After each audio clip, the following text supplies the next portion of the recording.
Hey there everybody and welcome back. In today's video, I'm going to be walking you through the basics of creating a QR code generator and scanner app. This is going to be particularly useful for people that use Appgyver as there's a built-in scanner function, but right now we don't really have a way to easily create QR codes.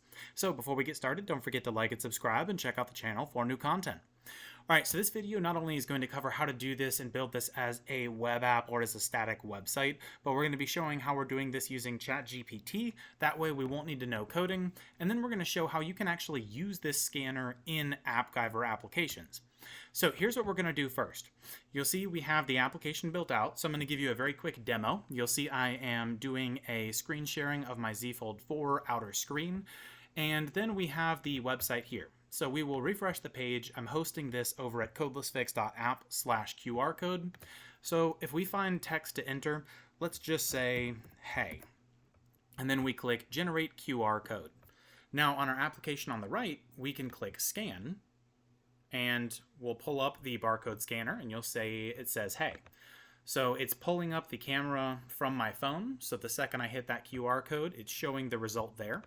If we add in some more exclamation points and click generate, you'll see we get a second one down below. And if we were to scan, so you'll see it's grabbing the first one. So we will refresh the page and we will scan the new QR code. And you'll see we get the additional exclamation points. So now that we see that everything's working, let's walk through how to actually build this out. So first things first, we need to build the web app or the website for this to get it up and running. So what we can do is we can move this screen over just a bit, and you'll see we have a Notepad++ document over here. So we'll pull these two side by side, and then we'll open up ChatGPT. Now, I've already done the request or written out the request and got the code, which is basically why I already have this up and running. So I'm going to show you all I asked from ChatGPT. I said, write me HTML code for a website that has a text box for use. It's supposed to say for a user to enter text and then creates a QR code from that text. So if we copy the QR code information, basically that HTML, and we paste it into our document, and you can do this in Notepad++, in Notepad, or if you have another IDE or different platform. And then we're going to save it as.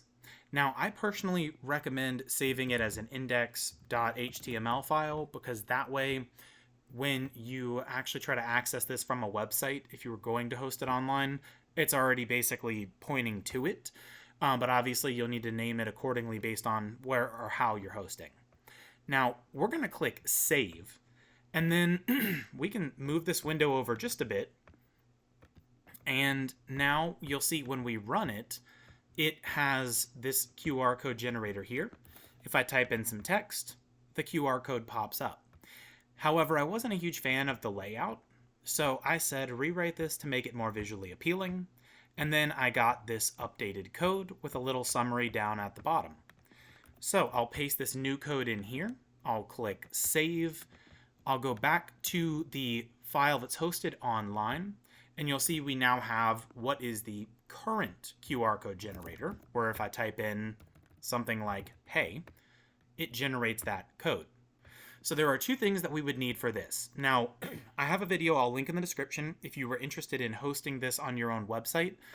Basically, you can just drop this HTML file into whatever folder or wherever you need, and it'll be hosted online. That's what I've done here. I created a subdomain folder, and you can do this using Hostinger or whatever other platform. Drop the file in, and then you can access it. So we have two options for building this into our Appgyver app currently. So what I've done, I'll walk you through how we've set this up. But what we're going to need to do is have this HTML code readily available. So what I'm going to go ahead and do is copy all of it. And technically you don't need this any longer because you also have the ChatGPT window if that was something that you decided that you wanted to use moving forward. So we will resize these windows so that things look a little bit cleaner and show the two options for integrating this site into our app.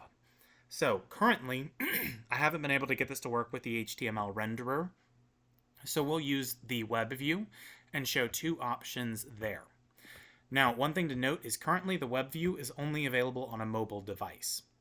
So what you can do is you can go to the marketplace, you can type in HTML, find the web view and click install, and it'll appear over here, and then you just drag it over into your page. Now you have two choices, and you'll see I have both options here. So the first one is click on the renderer and just paste in the URL, which is this URL here. You'll need to find your own. If I'm not hosting this, I tend to upload a lot of different apps to codelessfix.app, so it might not be available. We'll see. But basically, you would find a link to that URL, and then you'll see it renders right here.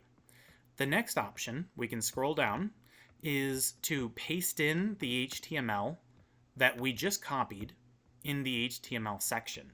And you'll see that appears down here. So it doesn't really matter which one you decide to use. They both appear to work without any issues. So if I were to type in some letters here and click generate versus typing in some letters down here and clicking generate, you'll see they both appear to work just fine. So you'll need to see which one works best for you. The HTML one's probably going to be better for something simple like this. That way, if this website's no longer available, you should still be able to access it. So the QR codes are now working. Now we have to find out how to scan them. So here we have our test app. We have our title and then just some generic text. Here's all I've done to set this up. You click the variable slider under app variables. You just click add app variable. And then all I've done is name it scanned. Then I've added in a text component by dragging it over. And you can click this box in the content section and click on formula and click in the box and you'll see what I have typed out. To break this down very quickly, in double quotes, I have the text result, semicolon, space. This is static text, meaning it's not going to change. Then outside of double quotes, I have space plus space, and then I've typed out appvars.scanned. Now, if you don't know how to find the app variables, you can click app variables, click the one you want, and it'll actually paste that text in, and you can click save and save. The last step for this process is to add in a button or something that's going to trigger the QR code function. So you can drag it over, then click on that component, click button, and then you will scroll through on the left-hand side in the core section, and we are looking for the QR code option. So as you scroll through, you'll see we have scan QR code. So I will actually make this with you now. So we'll drag over scan QR code, and we'll connect these two. And then we're going to go find set app variable. We will connect this to the top node of the scan QR code. And if you want to know what each of these are, you can just go to the output section and see the outputs at each of the ports. So it's going to scan the QR code, and then it's going to set app variable. When we click set app variable, you'll choose yours from this list here. Mine is the only one. Then we're going to click in this box for the assigned value, output of another node, scan QR barcode, scan content, save. Then we're going to click save. You should see your app on the right-hand side will update, and then you have to test it. So basically we can go to our QR code scanner, and then we can refresh the page and type in 123, generate code, go over here to scan. You'll see when it scans it, we get that information. But you can also create these QR codes in the app as well, and you'll see we have that QR code here. So you can choose whichever option works best for you, but this way you're not stuck to using any other third parties' QR code makers. So this is just an option. Not only is this an option for QR code makers, but for addressing any other gaps or limitations that you may see with other websites or third-party platforms. You can just build your own utilities and host them online, or import them directly into your application. I hope this was helpful. If you have any questions, drop them in the comment box below, and I'll see you all in the next video.